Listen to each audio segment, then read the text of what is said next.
Coming up on Ag Week TV, North Dakota ranchers cut out the middleman and sell their own quality beef.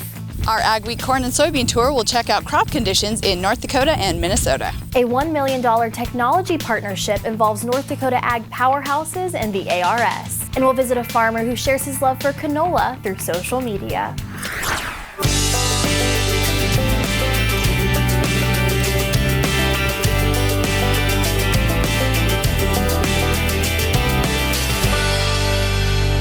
Welcome to Ag Week TV. I'm Emily Beal. Over the past several weeks, we've been traveling around the region to check up on the crop on our Ag Week corn and soybean tour. We continue this week in south central North Dakota, where Jenny Schlecht found out about the soybean crop. It's our Ag Week cover story. Thanks, Emily. I'm southeast of Medina, North Dakota with Zach Perlyberg of PDL Agronomy. And Zach, this area had kind of a late planting season. What has that meant for the crop and for the acreage? So the acreage, I would say, is probably pretty average as far as that goes. Maybe a little less just because of the wet spring, wet fall we had from last year. And what kind of disease or pest pressures are we seeing out here? So this year, a lot of the disease pressures we usually have on a normal year would be white mold, sudden death syndrome. We're starting to see more charcoal rot in this area. With it being drier, we're not seeing as much white mold. Insects, with it being drier, we're starting to see more grasshoppers. I've had quite a few customers that have had to spray for grasshoppers, especially in fields like this with tree strips. They seem to like to be in there. How about weeds? We had kind of a weird year with some wetness early, and now we've dried out. What are you seeing there?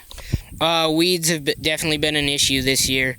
We're seeing a lot of water hemp and kochia in our area that we've been fighting early on, especially the kochia early on, and then the water hemp later in the year. And any estimates you have for the yield around here? Well, that's always a guess without actually going and looking.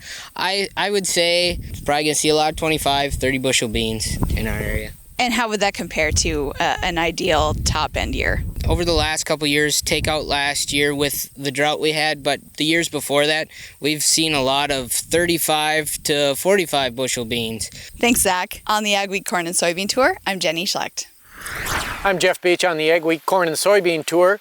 We're near Mentor, Minnesota, talking with farmer John Swanson. John, tell us a little bit about how your growing season has gone so far this year. Well, we started out very wet. We were planting between 3 and 5 weeks later than normal, and then we had some really big windstorms that didn't help for getting good stand establishment. Early part of July to last Friday, we were basically no rain in this immediate area. But where we're standing today, we have irrigation, and irrigation can make up for lost water from above anyway. Is there a big difference in the yield potential between your irrigated and your non-irrigated crops? Well, last year was nearly 200 bushel an acre. Will that difference be as substantial this year, do you think? It won't be near as big this year. Do you see what the yield potential is yet? Do you have any estimates on yield potential yet? Well, I haven't really taken, but we could look here and see what we do have. I got a chart that I use that can give us a kind of a pretty good estimate. So we count out 23.7 feet. And then if we count the number of ears, then we'll count the number of kernels around the ear, and then we count the length of it. We had 28, so that would be about 170 bushel. Pretty decent corn for this far north. If we look a little bit at the ear, you see very beginning of denting started. What do you need to finish out this corn crop nice and strong this growing season? We need some heat, warm days and warm nights. And that's what the forecast is saying. I mean, we need some more time. You can read more about our cover story in the next Ag Week magazine or at agweek.com. The Red River Valley potato crop is shaping up to be one of the best in years. Farmers and researchers gathered near Larimore, North Dakota for the Northern Plains Potato Growers Association's Field Day. Although the crop is looking good, researchers are concerned about a new potato disease called rubbery rot. We're starting to see a little bit of that. That's new to our area. And so we're trying to get a handle on that and help growers understand what it is and also see how widespread it is. Despite the threat of the new disease and a late start planting, the crop is looking good. We've had a great summer, a warm summer that has allowed us to catch up on some of those heat units. And so generally speaking, what I'm hearing is it's about a week behind now, so there's been some catch up. We've had good moisture. Will we be having a bumper crop? No. But production is going to be better than what we've had in the last couple of years. And so generally speaking, everybody's pretty positive. The early harvest for processors is underway. The main harvest will start later this month. The Minnesota Ag Department is taking an unprecedented step to try to slow the spread of Palmer amaranth. The department has launched an advertising campaign to help farmers and livestock producers protect themselves from the noxious weed. It was found in the state in 2016, and the Ag Department is concerned about it spreading in from neighboring states, particularly counties along the North Dakota border. The ad campaign is designed to teach farmers about the risks of the weed and to get their questions answered. So that's really what we're trying to share is where are the risks we know and what could you do to minimize that risk to your business? It's all hands on deck basically moving forward. And I'm hoping this ad campaign will stir up maybe some of the other folks that haven't been paying attention to it. The Minnesota Ag Department also has a new Report a Pest system for people who think they have the weed. Coming up on Ag Week TV, NDSU and Grand Farm get $1 million to develop precision ag technology. Thank you to our sponsors, Crarian Full Pod 2022, Farmers Mutual of Nebraska, North Dakota Soybean Council, North Dakota Corn Council, Minnesota Soybean, and Geringhoff. Small or large, Superior Grain Equipment has the storage, conditioning, and handling equipment to fit any size operation with a wide variety of options and accessories, including our patented Blockbuster auger to help break up blockages over the center sump gate, and a full line of mixed flow grain dryers with even heating, excellent efficiency, and expandable capacities. Protect your investment and market your grain. Get superior quality, protection, and reliability with Superior Grain Equipment. You can get the field results you want in varying conditions with the flexibility of the Summers VRT Renegade. Featuring on-the-fly blade angle adjustment from 0 to 19 degrees. And if you want the simplicity of a super coulter with the ability to move a little dirt, you'll love the all-new Summers Super Coulter Samurai. Go to summersmfg.com or visit your local dealer to learn more about North America's broadest line of tillage equipment and other products from North Dakota-based Summers Manufacturing. I am Kevin Johnson, president of Gateway Building Systems. I started with Gateway back in 1974 on the construction side. The next year went into the office and sales, and in 1977 became part owner. We've got a great team of salespeople, designers, project managers. The key to Gateway is our people. Our customers appreciate the quality and reliability.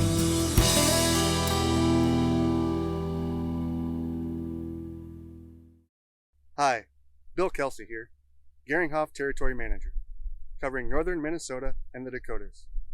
At Geringhoff, we offer a full line of the best harvest headers and residue management systems on the market. Contact me today to discuss your farm's needs. From there, I'll connect you with an authorized Geringhoff dealer.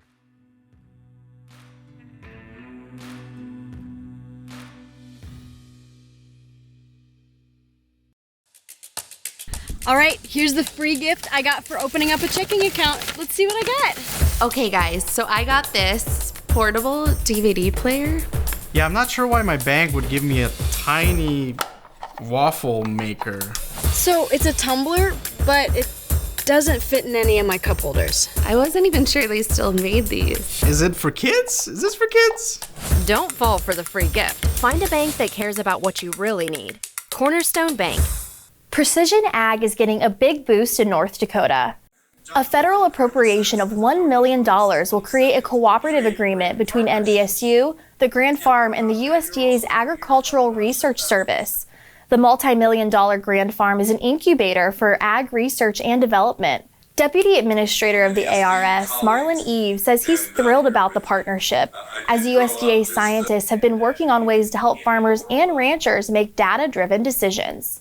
It's an opportunity for us to really drive forward precision ag and the use of digital information and geospatial data within the ag sector to improve decision making, sustainability, and productivity.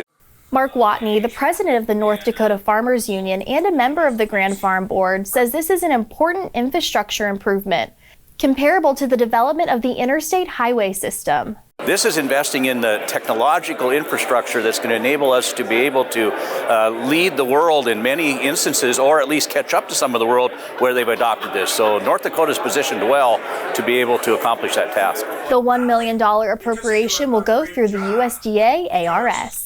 2 cattle ranchers have started meat businesses in northeast North Dakota. They hope to make better use of their own livestock and make more money. There's some red Angus in there, but mainly black Angus. Tanner Elsog raises about 500 head of cattle on his ranch near Devil's Lake, North Dakota.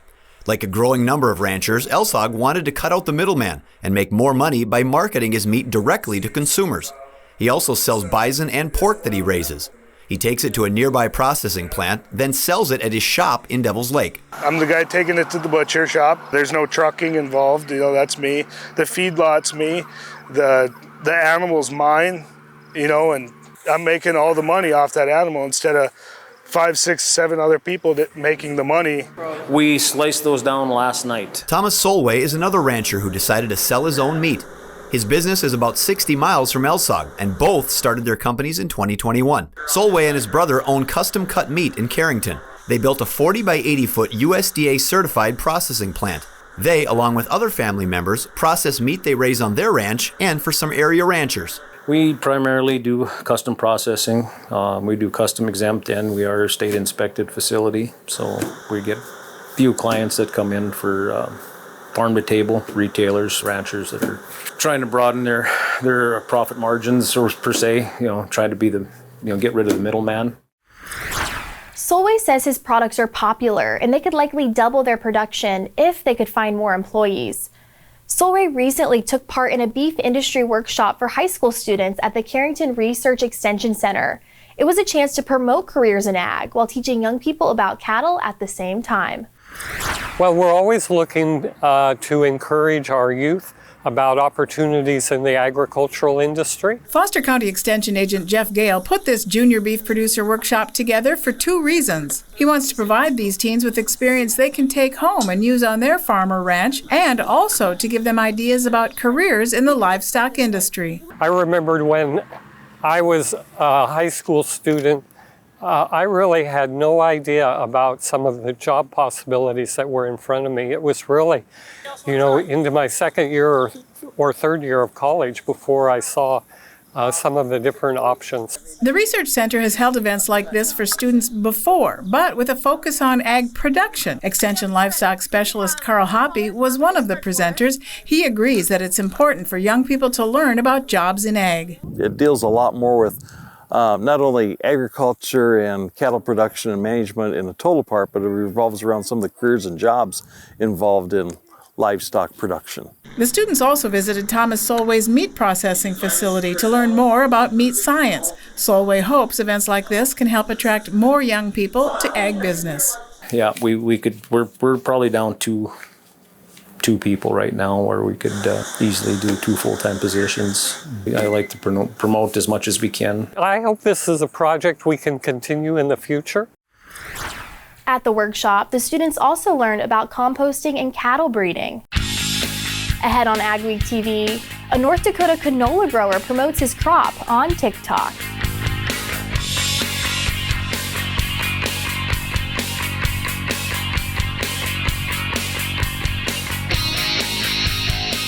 Dynaflow is the ultimate high-volume water management pump. Whether you're experiencing flooding, emptying sloughs, transferring ponds, or working on irrigation, the Dynaflow pump works in as little as 18 inches of water and is designed to move 3,000 gallons per minute. The Dynaflow lift pump is the perfect upgrade to your drain tile system. Using line shaft turbine pump technology, these pumps are made to last while operating efficiently. Dynaflow drain tile pumps can move up to 1,500 gallons per minute, up to 3,400 feet away. Every season has an end. After spending your whole life building something, it can be hard to move on to your next stage in life. But when that time comes, you deserve to have someone you trust guide you through the process. And by trusting us to pass on your legacy, it gives someone else the chance to create their own. Every auction has a story.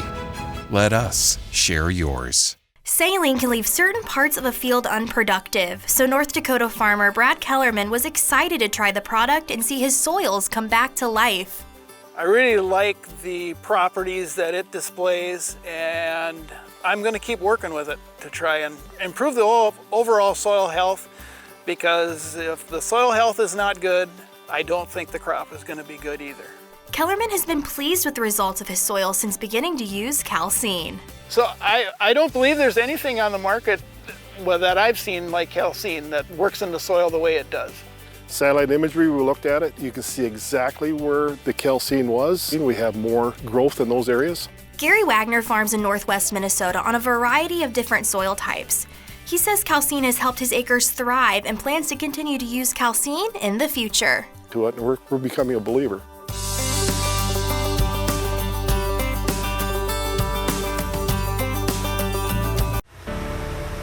Farming is more than just work.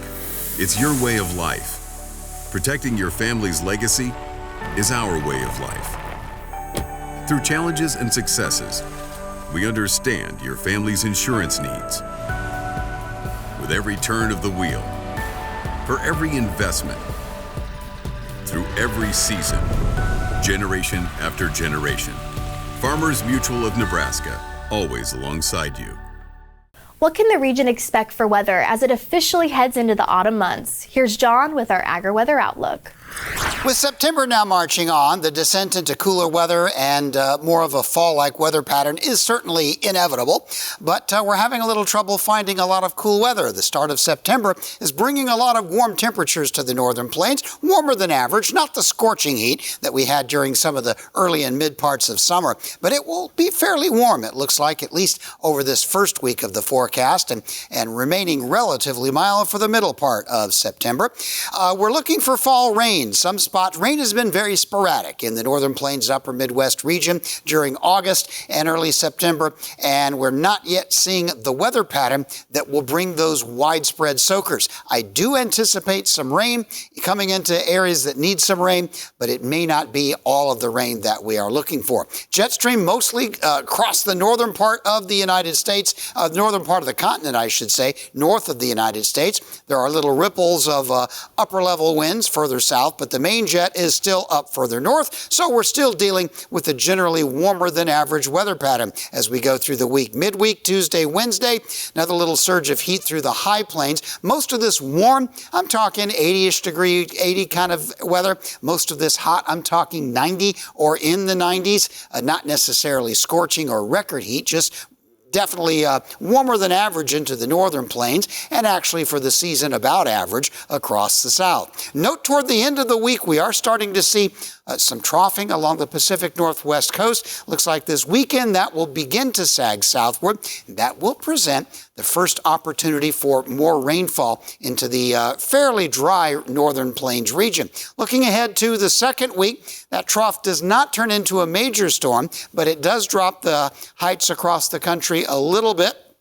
So we will cool down temperatures just a bit. We'll keep the weather remaining quite warm across the south. And with this troughiness still existing in northwestern North America, there will be some distinctly fall-type weather, as in below freezing or chilly jacket weather, 50s kind of weather, dropping down into the western part of Canada by the middle of the month. I don't see that dropping south from there just yet. Precipitation-wise, it's going to be fairly dry this week. West coast and northern plains, chance of rain very limited. Showers and thunder showers across the southeastern quarter of the country. One thing that could enhance this, it does look like as we get into September, tropical weather systems, that is hurricanes, may start to get more active, so there may be some areas of torrential rain, but can't forecast that at this distance. The second week, maybe starting about the weekend, there will be a chance for some more general rainfalls into the northern plains. However, they're likely to come from showers and thunder showers, not from a general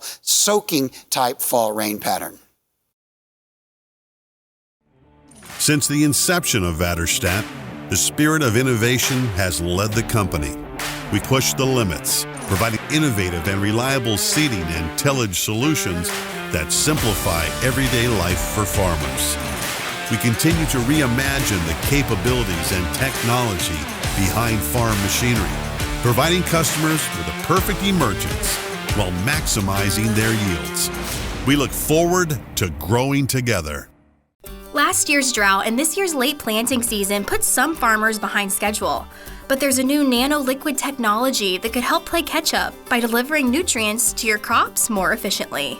Let's take a look at how this new technology works. Erickson Custom Operations introduced AquaYield to the region in 2018. Farmers and producers alike have grown to appreciate this nano-liquid technology that's helped stretch their dollar thanks to AquaYield's impressive use rate. The use rate is like 4 ounces an acre, which is a very low use rate. AquaYield has also allowed farmers to lower their input costs while their yields continue to rise. I mean, really all from between $3 to possibly $8 on a per acre cost to you to try it. So very inexpensive. For more information, call the number or visit our website on the screen.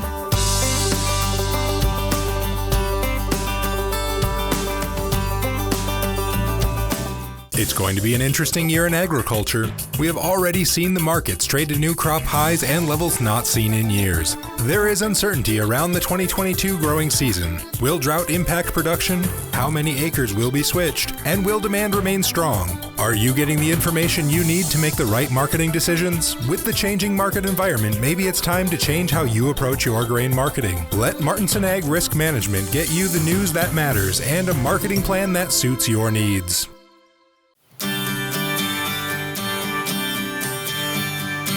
At Advanced Grain Handling Systems, we're your full-service grain dryer and bin project partner. We'll handle everything from start to finish. These guys are all in one. That was one of the big draws. They were the general. They took care of the electrical. They took care of the cement, took care of everything. Whether your next project is big or small, let our team help with it all. Visit advancedgrainhandling.com. Farmers are often looking for a way to connect with one another and help spread the story of agriculture. I visited a farmer in Rolla, North Dakota who does just that without ever leaving his canola field. Hey, what is up, Farm Talk? Happy Monday evening from North Central North Dakota. It basically has connected a lot of people in agriculture that I think was much needed, but nobody knew how to do it. Tim Michelson never expected to connect with other farmers when he downloaded the app Tik-Tok. But after posting a video about canola, he was welcomed into what he calls Farm Talk. And then I realized within 1 month that there were a lot of farmers on TikTok. So then I fell into the hashtag or the group of Farm Talk. And it's been just a blast. There's a lot of pods per plant, and the pods are getting thicker, which means that the seed is filling out within the pod. Michelson takes his 9,000 TikTok followers to his favorite canola field once a week throughout the growing season. And he highlights how the crop is doing and any obstacles it may be facing. It's maybe like a fourth or a third of the size of a BB. And he says he has learned a lot himself by being a part of the Farm Talk community. And I thought, well, I wonder what that guy is doing for planting or this, or I wonder what he does with his combine, or how does he do the no-till operation? Pretty much full bloom across the board. There is some earlier stuff that is actually winding down and getting a little bit dim. And it's kind of funny because when TikTok came about and you follow the other farmers on Farm Talk, TikTok basically completed the dots for all of those questions. Michelson thinks TikTok also allows farmers to connect straight to the American consumer and show them exactly where their food comes from. He says TikTok is an extremely valuable tool in helping spread the story of agriculture. And if we pull the plant, here's what it looks like. The farmers on Farm Talk have done a really good job like taking the U.S. consumer into the fields with them. Michelson was elected to the U.S. Canola Growers Board 2 years ago and has been a part of the Northern Canola Growers Board for more than a decade. Still ahead on Ag Week TV, we'll meet Minnesota's premier pumpkin producer.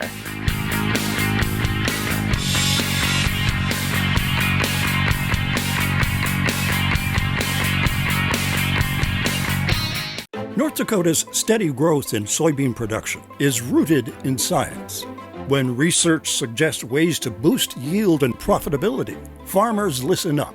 Definitely make sure that you're testing your soil. We can have 10 or more generations of soybean aphid. The only way you really know is if you get in and look. Get the latest in North Dakota soybean production research with our short, timely videos, supported by the North Dakota Soybean Council and the Soybean Checkoff. Since the inception of Vatterstadt, the spirit of innovation has led the company. We push the limits, providing innovative and reliable seeding and tillage solutions that simplify everyday life for farmers. We continue to reimagine the capabilities and technology behind farm machinery, providing customers with a perfect emergence while maximizing their yields. We look forward to growing together. The team at North Star Ag is committed to quality and committed to you. We're not just a full-service dealer, we're farmers too, so we know you need the best machinery and services that'll keep you going all season long. We have the largest equipment inventory in the upper Midwest with a well-equipped parts and service department. So whether you need machinery tomorrow or parts today, stop in and experience what North Star Ag can offer on our website at northstar-ag.com or give us a call at 701-361-4790. Farming is more than just work. It's your way of life. Protecting your family's legacy is our way of life. Through challenges and successes, we understand your family's insurance needs. With every turn of the wheel, for every investment, through every season, generation after generation, Farmers Mutual of Nebraska, always alongside you. Don't miss out on the equipment you'll need next season. Titan Machinery, your local Case IH dealer, has early order discounts on its full line of powerful, efficient, new Case IH equipment, including tractors, combines, and self-propelled sprayers. Get a great deal and ensure that you have the latest in productivity and technology. Supply chains are tight. Contact your Titan Machinery dealership today and find out how much you can save by ordering ahead. Titan Machinery, your local Case IH equipment experts. A Minnesota man is the prince of plum pumpkins. Travis Ginger is an ag teacher in Anoka, but he's also a world-class pumpkin grower. He showed off one of this year's efforts at the Minnesota State Fair. He knew he was destined for gourd greatness when he was just 14. That year, he grew a 447-pound pumpkin and has been growing them for 28 years. In 2020, he grew the heaviest pumpkin in North America, the third largest in the world, weighing in at 2,350 pounds. He says it was stressful getting it to California since the pumpkins must be perfect to qualify. In fact, he says it's pretty stressful growing them. Literally every morning and evening I spray and fertilize, and all throughout the day I can log in off my phone and water 14 times a day, fertilize 14 times a day if I want it. Ginger says he'd like to retire from competitive pumpkin growing, but his wife is encouraging him to continue. Stories you'll only see on agweek.com and in Ag Week magazine this week. Southeast Minnesota farmers are learning to improve soil health through composting. And North Dakota and Minnesota have had their first new cases of avian influenza in months.